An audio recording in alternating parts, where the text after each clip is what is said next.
Aqui diz assim: ouve, meu filho, a instrução de teu pai, não desprezes o ensinamento de tua mãe. Uma passagem breve, mas que fala de algo, porque os seus pais, grandioso, ouvir o ensinamento do seu pai e preservar os ensinamentos da sua mãe. Quando um filho, ele escuta os ensinamentos do pai, os ensinamentos da sua mãe, ele passa a ter um discernimento melhor sobre a vida. Porque os seus pais já têm maturidade para instruir o seu filho na vida. Só que os filhos, eles absorvem aquilo que os pais transmitem para ele. O que é que você, como pai e como mãe, está ensinando para o seu filho no dia a dia? Devemos nos questionar disso todos os dias. Qual é o exemplo que você está dando para o seu filho e para a sua filha? Espero que todos sejam bons exemplos. Mas muitas vezes nos deparamos com pessoas que, em vez de ensinarem, acabam desviando eles do verdadeiro sentido da vida.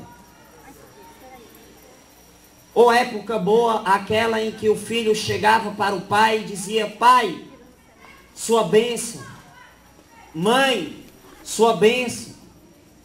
Época boa em que os filhos olhavam nos olhos dos pais e dizia: pai, eu te amo. Mãe, eu te amo. Infelizmente, na nossa atualidade, isso é muito raro. Porque muitas vezes o jovem tem vergonha de dizer isso para seus pais. Mas por que existe muitas vezes essa vergonha? Porque muitas vezes os pais se recusam de ser amigos verdadeiros de seus filhos. Não estou dizendo que é o caso de vocês, mas coisas que existem na nossa atualidade. Porque muitas vezes as pessoas não preservam o verdadeiro sentido da família. Nós podemos ver que a mídia, hoje em dia, ela transmite uma imagem completamente distorcida do que é verdadeiramente uma família. Nós podemos ver nas novelas traições por cima de traições. Teve uma novela recentemente que estava passando, que eu estava lá em Fortaleza na época, e eu vi a vizinha gritando pela minha mãe, dizendo: Cristina, mulher, corre! Aí minha mãe: que é isso, menina? É bem uma confusão, né? Corre, mulher, corre, pelo amor de Deus. Aí minha mãe: o que é que tu quer, mulher? A minha mãe tinha ido na padaria, que é mais ou menos assim, perto, assim, vizinho, né? Ela: mulher, corre, porque é hoje que o Félix vai beijar a boca do outro fulano.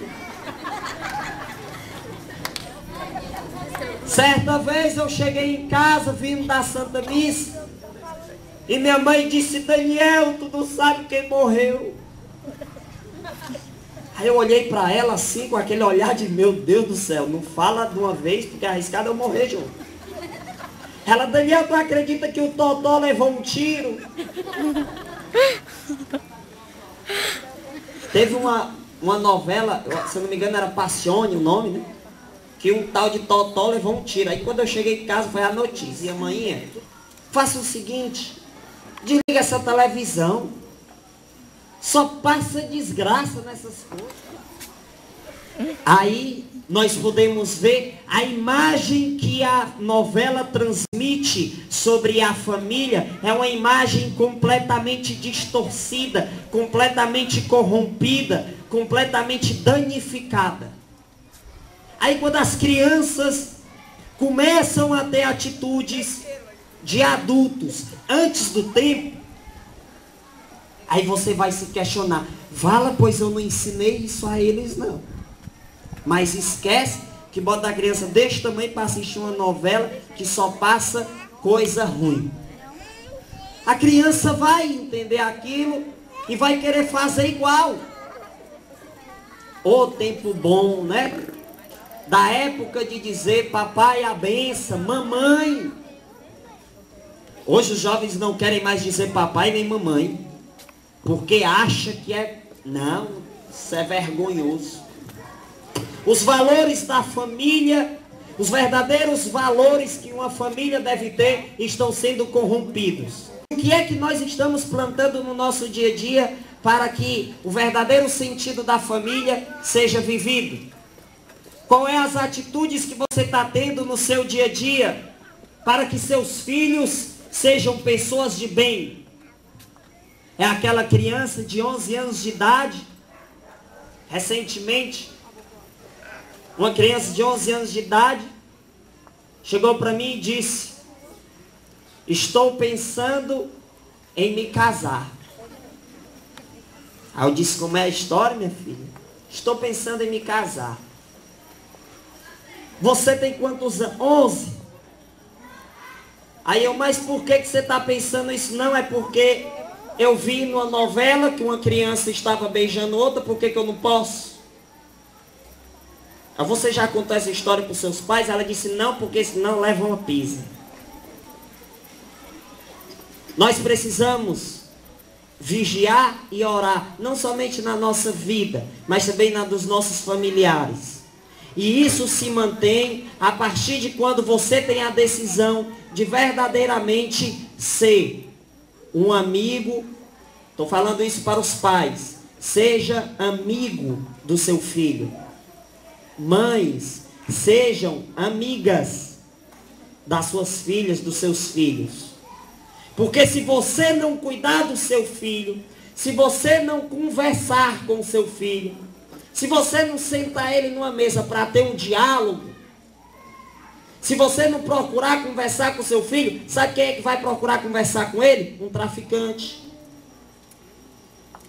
Sabe quem é que vai atrás de conversar com ele? Pessoas que estão se perdendo no meio do mundo vão roubar de você aquilo que Deus te deu. E eu acho que nenhum de vocês querem isso. Porque todos vocês querem a felicidade de vossos filhos, não é verdade? Então, para que você possa ter bons frutos, bons resultados na educação do seu filho, primeira coisa, dê exemplo. Não é aquele papo furado de dizer: olhe, faça o que eu digo, mas não faça o que eu faço. Cola não. Não cola. Os pais têm que dar exemplo, não somente com palavras, mas com atitudes. Porque muitas vezes o seu filho se espelha nas suas atitudes e não nas suas palavras. Porque falar bonito todo mundo sabe. Falar bonito todo mundo sabe. O difícil não é falar bonito. O difícil é ter belas atitudes. É por isso que a Bíblia Sagrada vai dizer em 1 Coríntios, no capítulo 4, no versículo 20. A Bíblia diz assim: o reino de Deus não consiste em palavras não, e sim em atos, em atitudes. Porque não tem aquele ditado conhecido: palavras o vento leva, não é assim? Mas a atitude permanece. Uma coisa é você dizer para o seu filho: meu filho, eu te amo. E outra coisa é você demonstrar o seu amor. O amor não se expressa somente com palavras. Não, as palavras ajudam, mas não é só isso. As atitudes convencem mais do que as palavras. Então para que nós possamos gerar pessoas responsáveis para o futuro da nossa sociedade, isso tem que começar dentro de casa, com o seu exemplo de vida, para que seu filho, se espelhando em você, ele possa ser uma pessoa responsável. Mas hoje em dia nós podemos ver situações difíceis demais de se resolver. Porque quando o pai perde o controle da situação, para poder recuperar é complicado. É por isso que nós devemos ter em mente uma coisa: nós somos livres para fazer as nossas escolhas, mas todos nós somos prisioneiros das consequências das escolhas que nós fazemos para a nossa vida. Você é livre para fazer o que você quiser. Só que tenha certeza de uma coisa: você é prisioneiro das consequências das suas atitudes. Se você chegar num terreno e plantar acerola, você não vai colher banana não, meu filho. Você vai comer a acerola.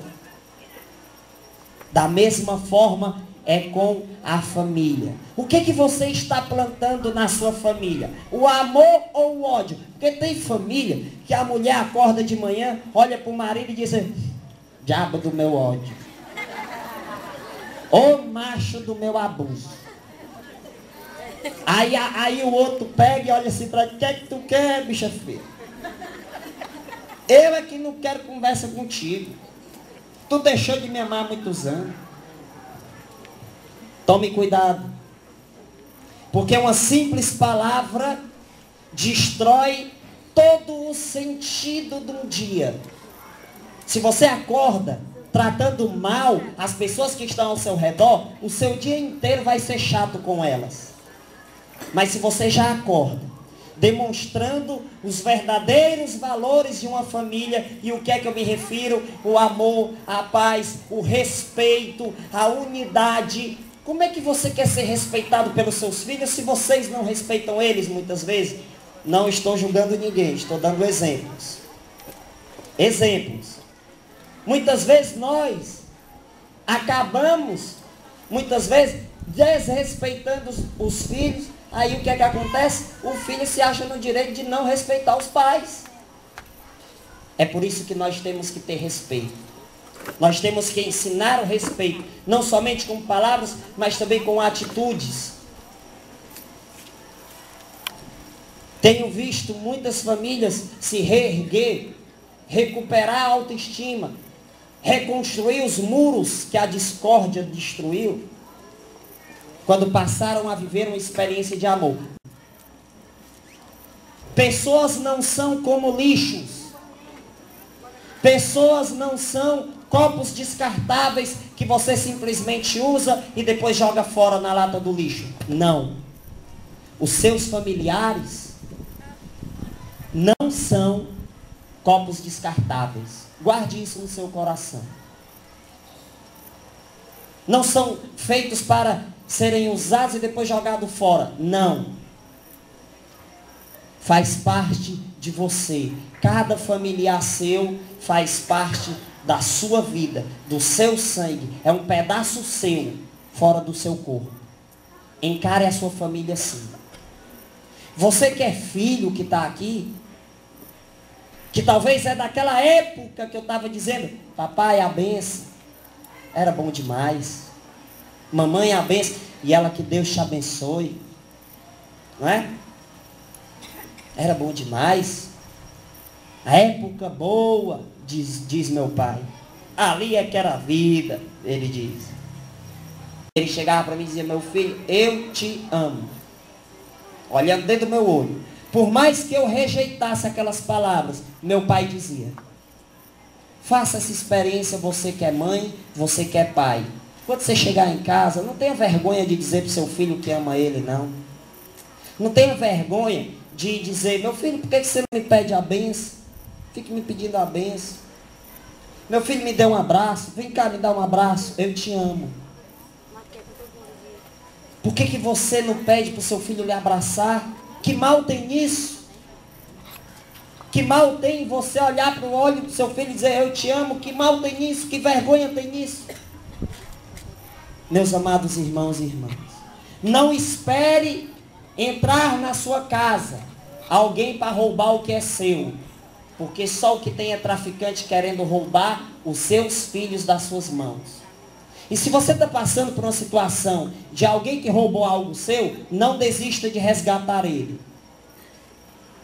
Para tudo nessa vida tem um jeito. Até para a morte, Jesus. Porque Jesus é vida. Coloque isso na sua vida, no seu coração, e passe a viver os verdadeiros valores da família. Cada palavrinha boa é uma semente que você joga no coração daquela pessoa e que mais na frente você vai colher os frutos. Qual é a semente que você está plantando no coração do seu filho, da sua filha? Qual é o exemplo que você está dando para eles? Todo dia se questione com isso e tenha certeza. Tenha essa certeza na sua vida. Você vai colher os frutos da árvore que você plantar diariamente dentro da sua casa. Amém? Amém. Louvado seja nosso Senhor Jesus Cristo. Para sempre seja louvado.